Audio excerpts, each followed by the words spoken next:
Hello welcome students, জ্ঞানজ্যোতি coaching সেন্টারের পক্ষ থেকে তোমাদের সকলকে আরো একবার স্বাগত।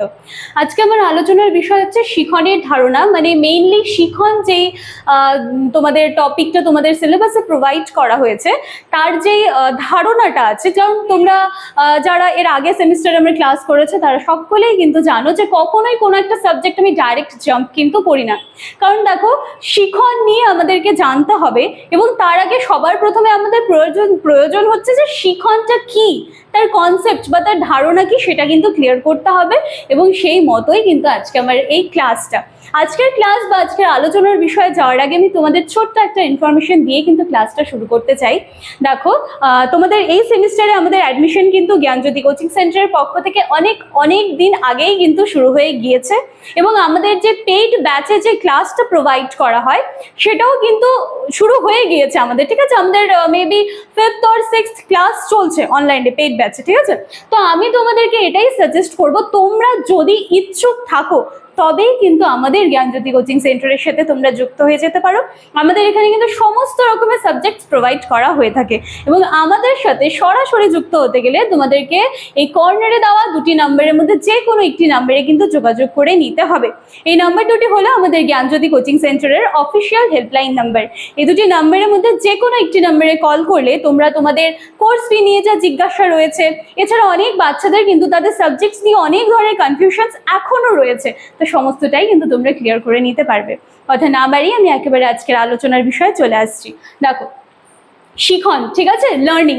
আচ্ছা, মানে আলোচনার বিষয় বা বোর্ডে যা লিখেছি সেটাতে যাওয়ার আগে আমি যদি একটু আলোচনা করি, তো দেখো, শিখন বা শেখা এটা কিন্তু আমাদের মানে একেবারে জন্ম থেকে মৃত্যু পর্যন্ত কিন্তু চলছে, শেখার কিন্তু কোনো শেষ নেই।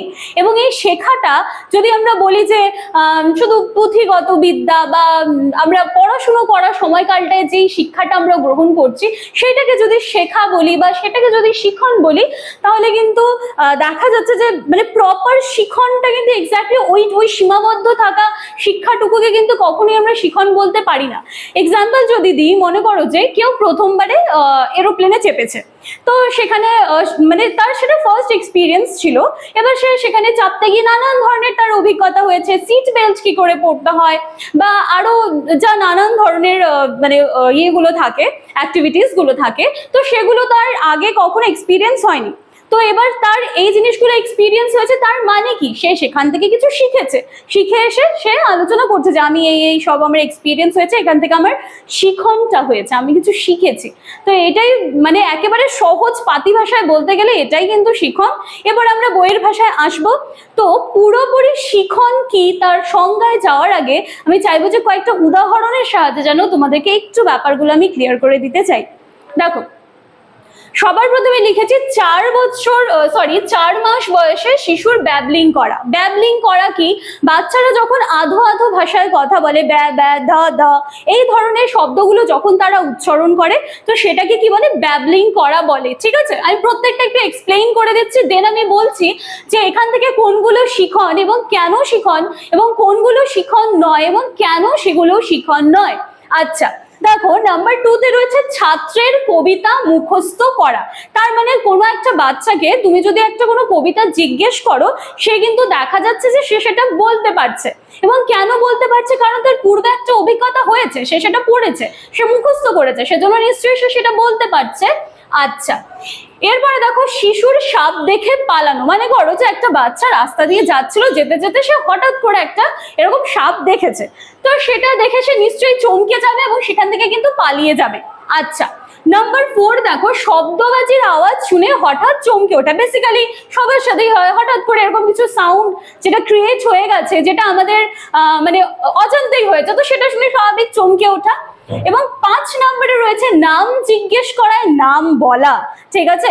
আচ্ছা, তোমরা যদি আশা করি যে তোমরা হয়তো ক্যামেরার ওপাশ থেকে জিনিসগুলো ক্লিয়ার দেখতে পাচ্ছ, তো যদি তোমরা দেখতে পাচ্ছ, দেখো আমি নাম্বার 2, নাম্বার 3 আর নাম্বার 5 এর পাশে কিন্তু আমি টিক করেছি। কেন বলো তো? কারণ এই তিনটাকে আমি কিন্তু শিখন হিসেবে গণ্য করেছি এবং নাম্বার 1 এবং নাম্বার 4-কে কিন্তু আমি শিখন বলতে পারিনি। এবার কেন এগুলোকে বলা হচ্ছে বা কেন এগুলোকে শিখন বলা হচ্ছে, দেখো সেটা আমি একটু মানে বলার চেষ্টা করছি। সবার প্রথমে দেখো, ছাত্রের কবিতা মুখস্থ, তার মানে কি সে তার পূর্ব অভিজ্ঞতা থেকে কিন্তু এই জিনিসটা করেছে, সে আগে পড়েছিল এবং সে জানে, তো সেই অভিজ্ঞতা থেকে এসেছে।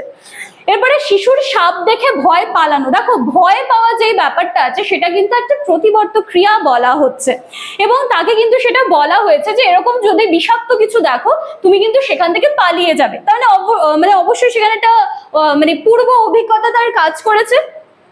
নাম্বার 5 বলা হচ্ছে যে নাম জিজ্ঞাসা করায় নামটা বলতে পারে। তার মানে তুমি যখন কোনো বাচ্চাকে তুমি শেখাচ্ছ যে তার নাম কি, তো তার পরবর্তীতে যখন তাকে তার নামটা জিজ্ঞেস করা হবে সে কিন্তু বলতে পারে। তার মানে আবার কিন্তু এটা আমাদের পূর্ব প্রতিক্রিয়া থেকেই কিন্তু এসেছে।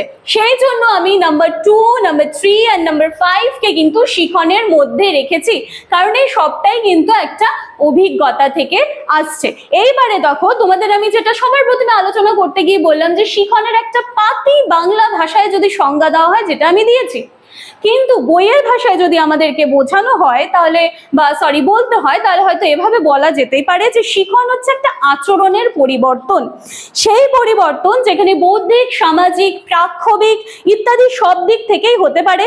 এবং শিখন, যেটা আমি দেখো আলোচনার একদম শুরুতে বলেছিলাম যে শিখন কিন্তু শুধুমাত্র শ্রেণী কক্ষ থেকে হচ্ছে না, আমরা বিদ্যালয় শিক্ষালাভ করতে গিয়ে কিন্তু সেখান থেকে আমাদের শিক্ষণ হচ্ছে না।